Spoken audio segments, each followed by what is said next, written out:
A former Chief of Defense Staff, General Theophilus Danjuma, has lambasted President Bola Tinubu-led government over persistent insecurity in the country. Danjuma said the Nigerian security challenges have got to the point where the trend has made the country become a disgrace to the world and a laughingstock to the international community.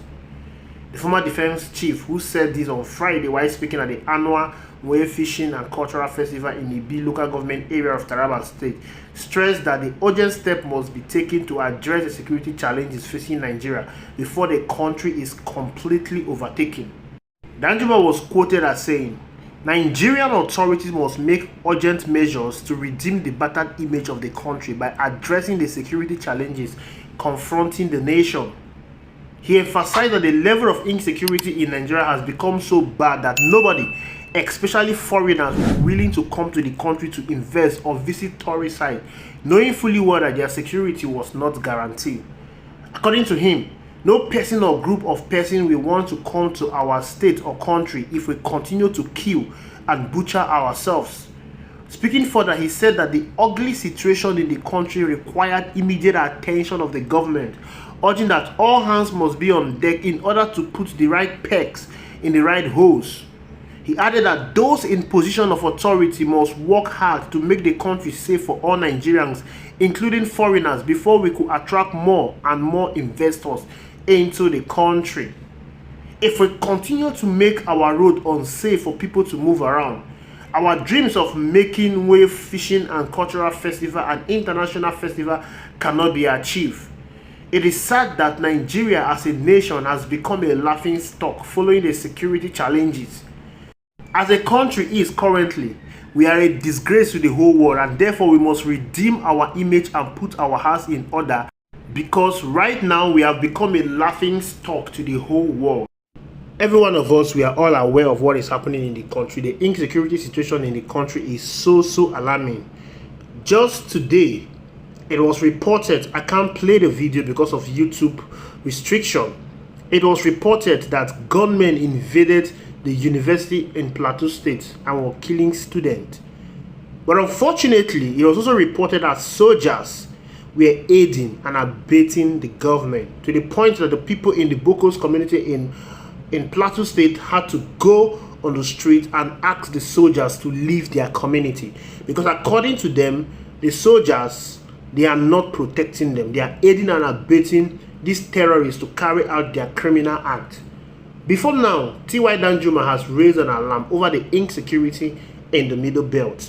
He has severally called on the government to put an end to the insecurity in the Middle Belt. We all know that we have been played with insecurity. It's no longer news. Sometimes when these people come out to talk, these former politicians come out to talk, we tend to get carried away. We don't ask questions. Who are they? What is their contribution to the growth of Nigeria? Now let us look a brief about T.Y. Danjuma. His full name is Theophilus Danjuma, popularly called T.Y. Danjuma. He's a Nigerian politician and a retired lieutenant general who played a key role in post-independence military and political events in Nigeria. Danjuma amassed an enormous wealth through shipping and petroleum.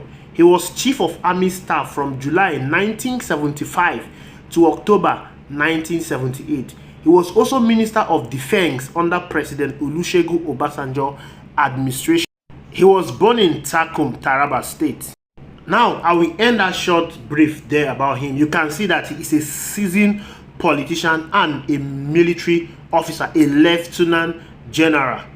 We all know that the problem of Nigeria did not start today. The insecurity we have in this country did not start today. Okay, let us say, okay, it was fair under the military regime. But where Nigeria is today is as a result of how the military governed this country. The military destroyed the fabrics of this country.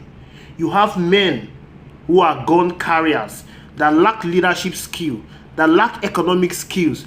People like Sani Abacha, people like Babangida, name them. These are the men that headed the affairs of this country. During the military regime, Nigeria experienced oil boom. Nigeria currency was so strong to a point that Nigeria's currency was even stronger than the dollar. Nigeria had so much money that a former head of state said We have so much money and we don't know how to spend it. Nigeria was on the right path, but the military regime destroyed every fabric of this country.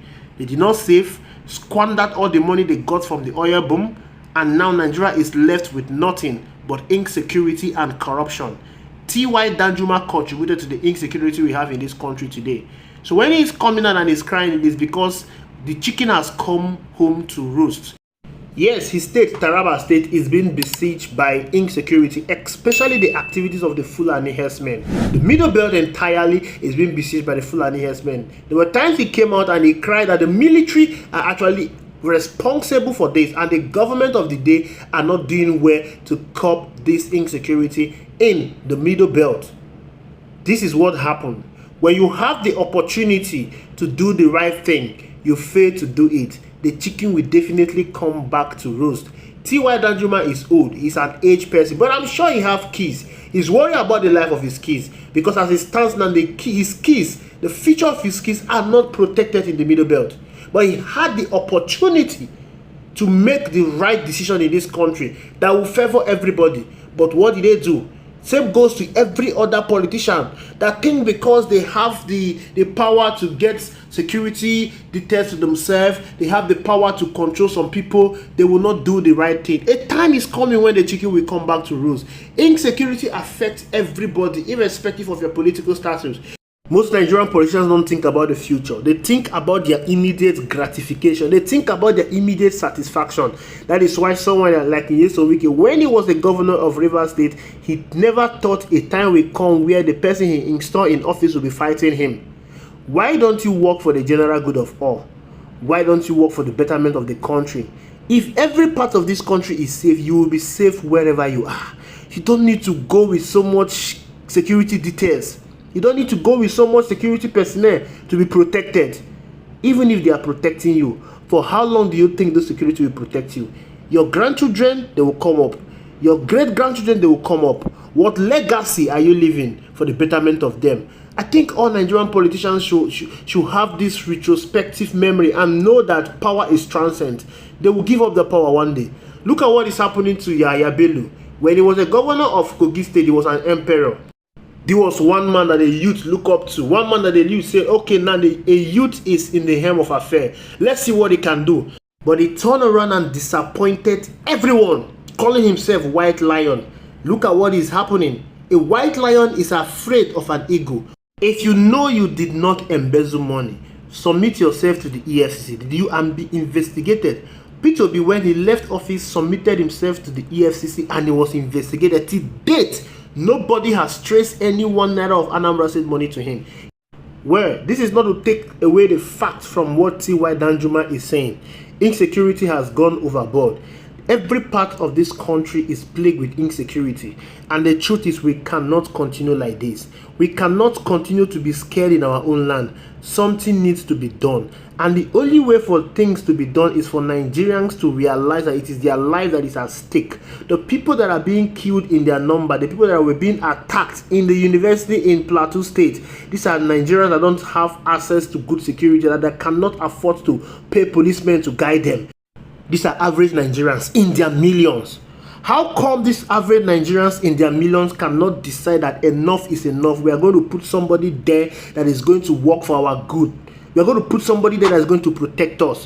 Why do we allow the 0.1% of politicians we have in this country to control our resources, control our life, and control everything about us, while they live large? Enough is enough. Enough is enough. Nigerians, arise. Thank you for watching.